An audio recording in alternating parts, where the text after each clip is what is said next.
Je suis heureux de vous accueillir dans ce siège de campagne, ici au 59 avenue de Ségur. Nous sommes à un peu plus de 100 jours du premier tour, un peu moins de 4 mois du second. C'est là que nous allons préparer, organiser, lancer notre campagne pour qu'elle soit victorieuse. Sont réunis ici, autour de moi, le maire de Paris, qui nous accueille dans sa ville, mais aussi deux anciens premiers ministres, Lionel Jospin, Laurent Fabius, le président du Sénat. C'est bien la première fois que dans une campagne présidentielle socialiste, il y ait le président du Sénat. Nous l'en remercions. La première secrétaire du Parti socialiste, Martine Aubry, le président des radicaux de gauche, Jean-Michel Baillet, les deux partis qui ont organisé les primaires citoyennes et m'ont permis d'être devant les Français comme candidat légitime de nos deux formations. Je veux saluer les participants à cette consultation des primaires et se trouve aussi rassemblée ici notre équipe de campagne. Je me félicite de cette unité. Elle est une condition indispensable pour convaincre. Elle montre l'esprit de responsabilité qui nous anime tous, mais aussi la force du mouvement que nous engageons. Nous n'avons qu'un seul objectif, réussir le changement. Un grand nombre de nos concitoyens l'attendent, l'espèrent, ce changement.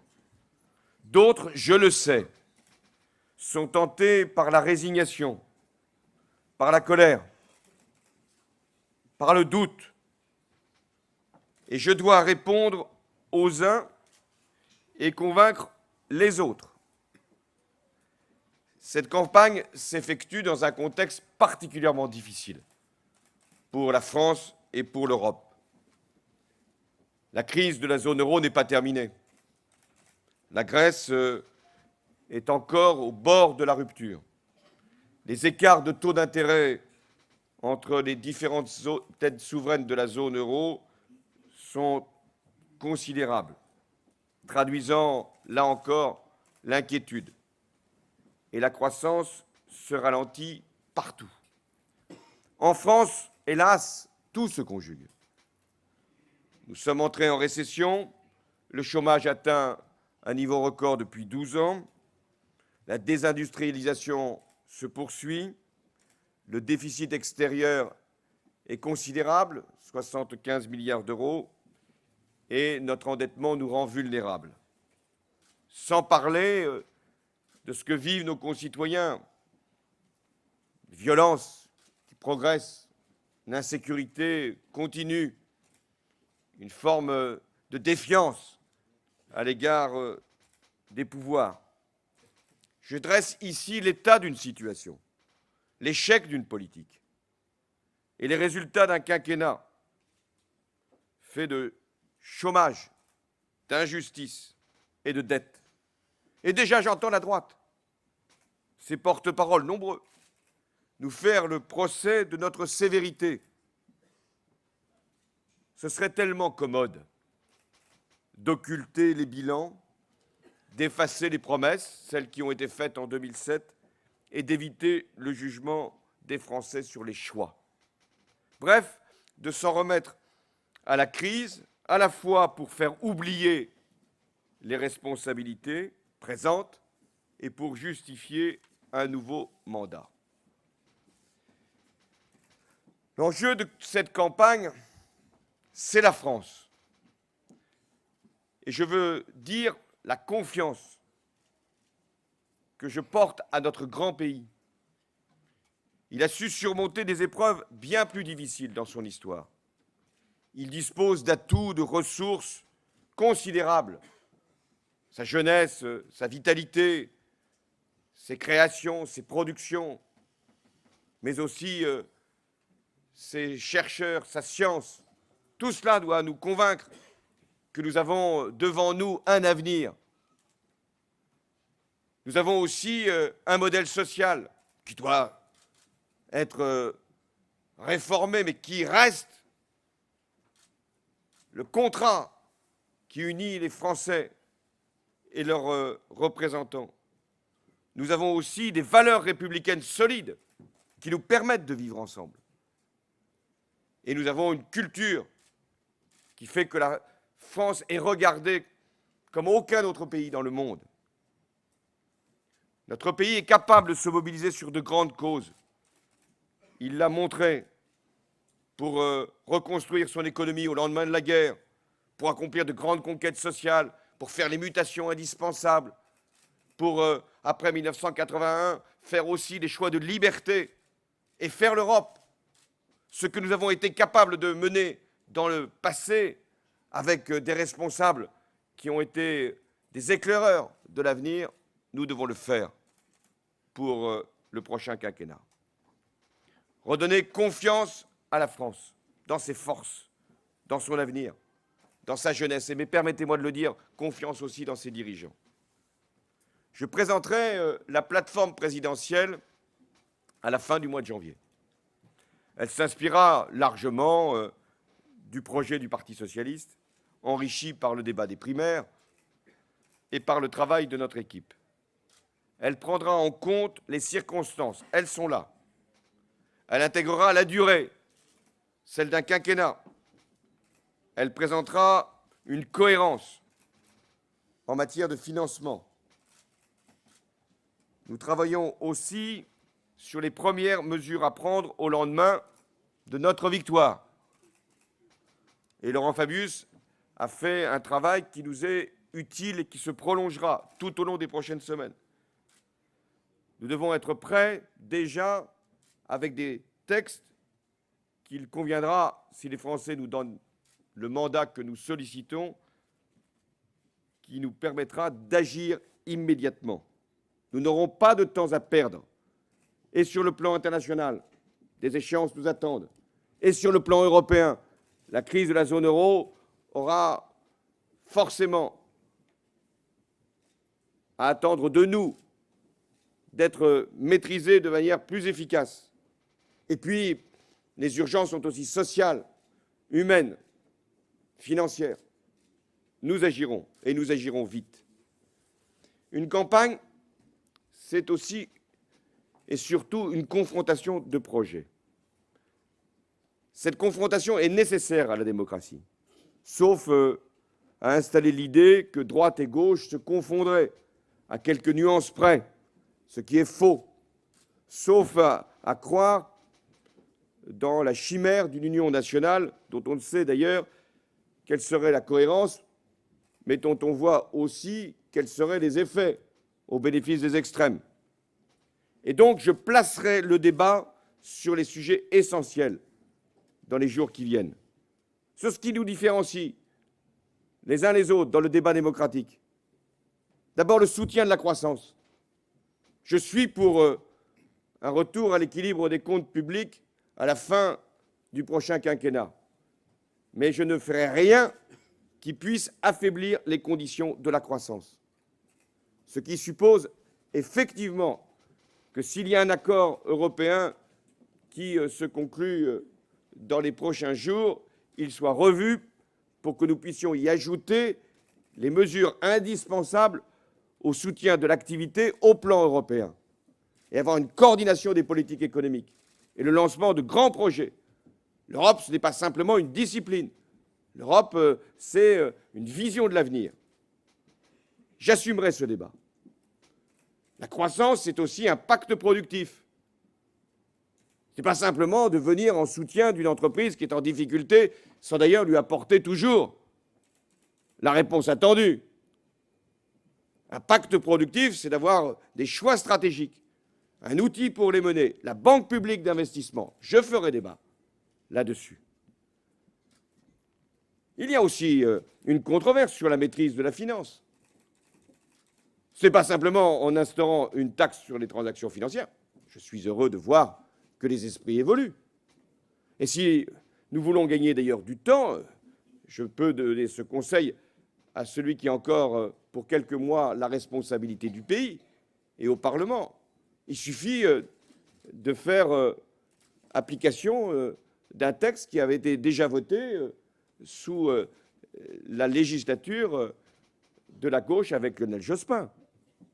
Mais quand bien même instaurerait-on une taxe sur les transactions financières, eh bien, mieux vaut le faire avec quelques pays, sauf à rétablir l'impôt de bourse qui a été supprimé par l'actuel président. Allez chercher la cohérence dans tout cela. Mais la maîtrise de la finance, c'est d'agir sur les causes, de faire une grande réforme bancaire nécessaire, de proscrire un certain nombre de produits dérivés qui sont l'objet finalement ou le sujet de la spéculation, et également d'avoir une politique coordonnée par rapport à ces fonds d'investissement qui déstabilisent parfois les économies. Je suis prêt, là encore, à cette discussion. De la même manière, la lutte contre le chômage, c'est un thème qui nous unit tous. Et il faudra sûrement, dans les prochains jours, sans qu'il y ait de temps à perdre, à instaurer des mesures sur le chômage partiel qui soient plus simples et qui permettent à des salariés de garder leur emploi dans un moment délicat de la conjoncture. Mais en même temps, nous aurons, là encore, une confrontation sur les projets en matière d'emploi. Moi, je ne suis pas favorable à ce qu'on continue à inciter les entreprises à faire des heures supplémentaires quand il y a aujourd'hui tant de chômage et que tant de jeunes restent à la porte des entreprises. Il conviendra d'accompagner les demandeurs d'emploi par des formations qualifiantes. Et il faudra renforcer les moyens de Pôle emploi. Et de la même manière, je présenterai le contrat de génération comme la façon la plus efficace de lutter à la fois contre la mise à l'écart des seniors de l'entreprise et en même temps la précarité des jeunes qui ne parviennent pas à rentrer sur le marché du travail avec un contrat à durée indéterminée. Controverse aussi, je l'accepte, sur la justice fiscale. Moi, je veux que la justice soit au cœur du prochain quinquennat. Ça nous changera. L'injustice a été la marque du président sortant, qui a commencé par alléger l'impôt des plus favorisés, c'était le paquet fiscal, pour demander maintenant à tous les Français de payer davantage. TVA qui progresserait et qui s'ajouterait déjà à tout ce qui a été décidé par 2 plans de rigueur. Belle logique, où les cadeaux des uns sont payés avec le travail des autres. J'assume le débat sur la justice fiscale. Est-ce normal, en définitive, que les revenus du travail et les revenus du capital soient fiscalisés différemment? Que l'on paye moins si l'on est rentier et que l'on paye davantage si l'on travaille? Est-il juste que la progressivité de l'impôt soit, en définitive, chaque fois affaiblie, abaissée, réduite par un certain nombre de dispositifs? La justice, elle doit se faire aussi par la progressivité de l'impôt et par la remise en cause d'avantages qui ne sont pas égaux selon les revenus. Enfin, est-il normal que les petites et moyennes entreprises payent plus d'impôts sur les sociétés que les grandes? La justice fiscale sera au cœur de la campagne que nous allons engager. Autre sujet, l'éducation.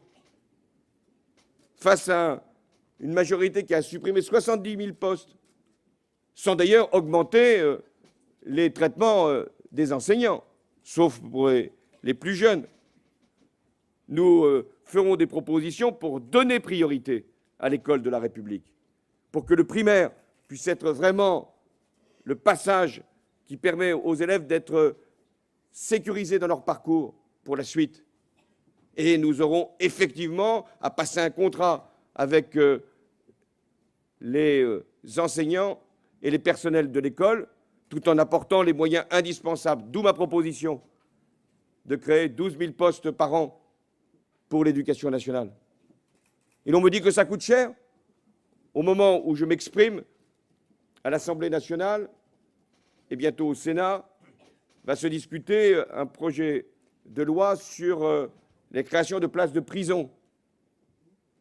3,5 milliards en investissement, 1 milliard en fonctionnement.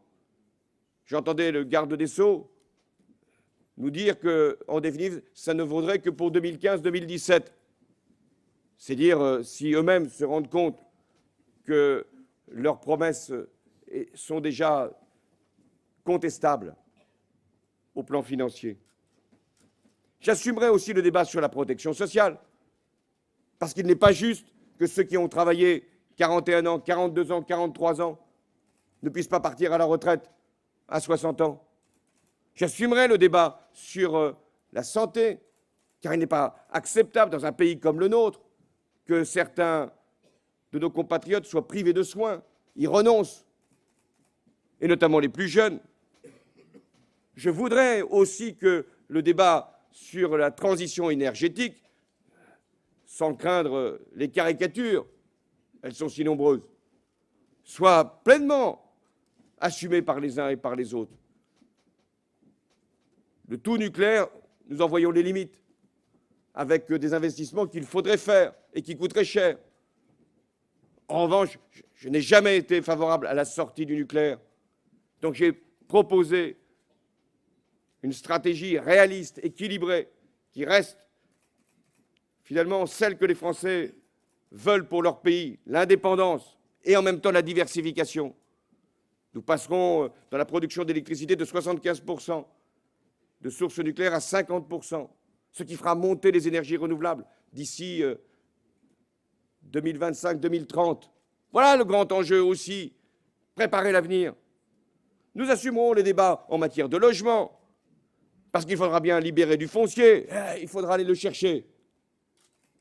Et il faudra aussi que les loyers soient maîtrisés lorsqu'il y a un changement de locataire. Et nous avons là aussi des propositions qui font forcément controverse chaque fois qu'on touche au conservatisme ou au droit illimité du propriétaire. Et puis, je ferai le débat aussi sur la sécurité. Je ne peux pas accepter que les Français aient peur dans beaucoup de quartiers, que certains n'osent pas sortir de chez eux, craignent pour leurs enfants, des violences aux personnes qui ont augmenté de 20% depuis 2007. Le candidat sortant avait voulu faire de la sécurité un exemple. Eh bien oui, c'est un contre-exemple. Et nous montrerons que nous avons des moyens à mettre, une politique à engager, un accompagnement des plus jeunes, ceux qui sont les plus prêts à passer de l'autre côté de la règle, de la loi. Nous créerons des établissements spécialisés plus nombreux pour qu'il n'y ait pas de récidive. Et enfin, nous ferons en sorte que l'impartialité de l'État soit aussi un thème de la campagne présidentielle. Parce que tout de même, si l'on veut que les Français reprennent confiance en eux, en leur pays, en la politique, en leurs dirigeants, il faut que ceux-ci soient exemplaires. Et nous avons à le démontrer. Et ça commencera par l'indépendance de la justice. Aucune procédure ne sera l'objet d'interférences, d'interventions. Les magistrats du parquet seront nommés avec les mêmes règles que les magistrats du siège. Et le président de la République aura un statut pénal pour qu'il soit, au-delà des responsabilités qui sont les siennes et qui doivent être protégées, un citoyen comme les autres. Nous aurons là aussi à montrer que c'est nous le mouvement et que d'autres sont simplement dans la conservation des privilèges, conservation du pouvoir, conservation, hélas, d'une situation sociale qui, aujourd'hui, meurtrit notre pays. Voilà l'esprit de cette campagne. 100 jours pour redonner espoir. 100 jours pour convaincre avant le premier tour. Et ensuite, pour gagner au second. Je suis, comme candidat, le premier responsable et donc le premier engagé. J'y mettrai toute mon énergie toute ma force d'âme, tout mon caractère, tout mon temps. Ce qui fera que je ne serai pas forcément très souvent ici dans ce siège de campagne, mais vous y êtes déjà nombreux, vous me suppléerez. Mais en même temps, ceux qui m'entourent, ceux qui sont ici, ceux qui sont parfois plus loin, ces parlementaires, je salue les présidents de groupe, les élus locaux, et nous sommes le parti ou les partis qui ont le plus de représentation au plan local. Toute cette équipe sera également en campagne. Le combat sera rude. Je le sais. Je vois les systèmes que certains utilisent, les mots. J'en suis affublé de temps. Dans les comparaisons animalières, j'ai maintenant droit à toutes les catégories. Certains pensent même que je suis un danger pour la France. Belle conception de la démocratie. Eh bien, je vous recommande, et je me fais à chaque fois à moi-même le rappel de cette règle, de placer le débat au bon niveau, d'être exemplaire dans notre conduite, d'être capable d'aller sur les sujets qui nous opposent et qui doivent intéresser les Français. Nous devons être fermes et en même temps sérieux. Nous devons être enthousiastes, et nous le sommes, et respectueux des Français.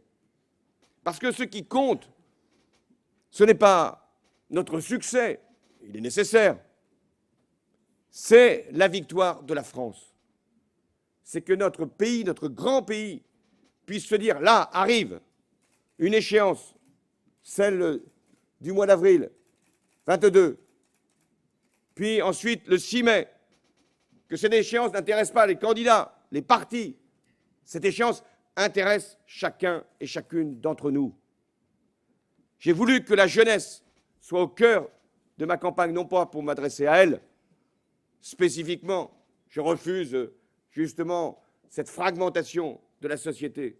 J'ai voulu parler de l'avenir, et je ne cesserai d'en parler, en faisant en sorte que, si les Français me donnent confiance, s'ils me donnent mandat, je puisse dire 5 ans après, voilà, au moins, ce que j'ai fait, ce que nous aurons fait, aura permis à une génération de vivre mieux que la précédente.